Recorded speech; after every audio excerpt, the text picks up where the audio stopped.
Hello foodies, તો દેવ્યાનીઝ કિચનમાં તમારું સ્વાગત છે। આજે આપણે બનાવીશું એકદમ સરળ રીતે ઓછી મહેનતમાં ગુજરાતી ફેમસ ખાંડવી રેસીપી। પરફેક્ટ માપ સાથે આજે આપણે ખાંડવી બનાવવાના છીએ। કુકર પણ નહીં, કડાઈ પણ નહીં અને પાથરવાની ઝંઝટ વગર આજે આપણે 3 થી 4 જ મિનિટમાં ખાંડવી બનાવીશું। આ રીતે જો તમે ખાંડવી બનાવશો તો પરફેક્ટ બજાર જેવી જ ખાંડવી બનશે।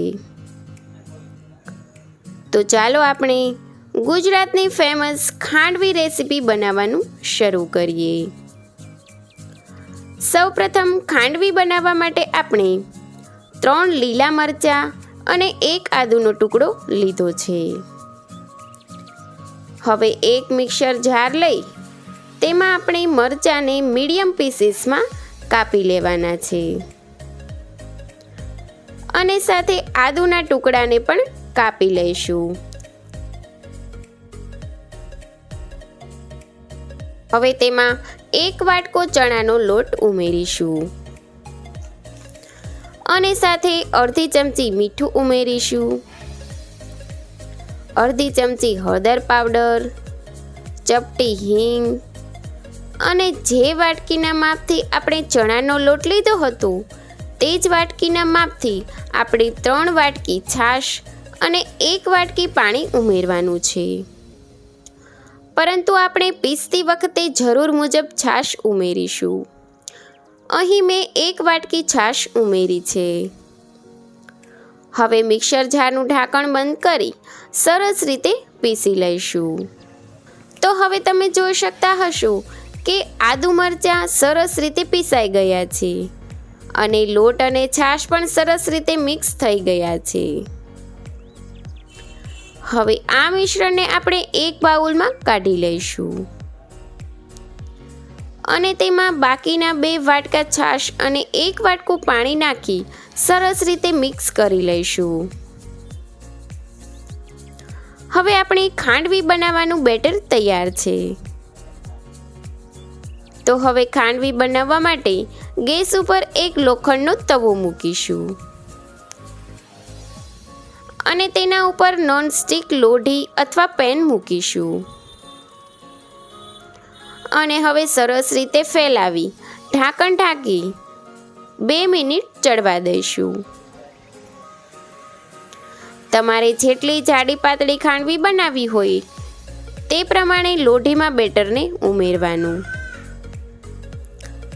હવે 2 મિનિટ પછી ઢાંકણ હટાવી આંગળીની મદદથી ચેક કરી લેવાનું। જો બેટર હાથ પર ચોંટતું ના હોય તો સમજવું કે તે સરસ રીતે ચડી ગયું હોય। હવે ગેસ પરથી નીચે ઉતારી ચપ્પુની મદદથી આ રીતે કટ કરી લઈશું અને સ્પેચ્યુલાની મદદથી સાઈડ પરથી ઉકાળી લઈશું અને હવે તેના ઉપર કાપેલા લીલા ધાણા સ્પ્રિંકલ કરીશું અને હવે જે કટ કરેલી પટ્ટી છે તેના રોલ વાળી લેવાના છે। તમે લીલા ધાણાની સાથે ટોપરું પણ સ્પ્રિંકલ કરી શકો છો। તો હવે હળવે હળવે આ રીતે રોલ વાળતા જવાના છે અને આ રીતે એકદમ સરળતાથી રોલ વાળી અને ડીશમાં મૂકતા જવાના છે। તો છે ને એકદમ સહેલી ગુજરાતી ખાંડવી બનાવવાની રીત। તો આ જ રીતે હવે આપણે બેટરમાંથી બધી જ ખાંડવી બનાવીને તૈયાર કરી લઈશું। હવે બધી જ ખાંડવી બની જાય એટલે આપણે તેની ઉપર વઘાર કરવાનો છે। તો વઘાર કરવા માટે આપણે વઘારિયામાં 1 ચમચો તેલ ઉમેરીશું અને ગેસ ઉપર મૂકી તેલ ગરમ થાય એટલે તેમાં અડધી ચમચી રાઈ ઉમેરીશું। રાઈ સરસ રીતે ફૂટી જાય એટલે તેમાં અડધી ચમચી આખું જીરું ઉમેરીશું અને હવે તેમાં ચપટી હિંગ અને મીઠા લીમડાના પાન ઉમેરી દઈશું અને હવે વઘારને ગેસ પરથી ઉતારી તેમાં થોડા સફેદ તલ ઉમેરીશું। સફેદ તલનો ટેસ્ટ ખાંડવીમાં ખૂબ જ સરસ આવે છે।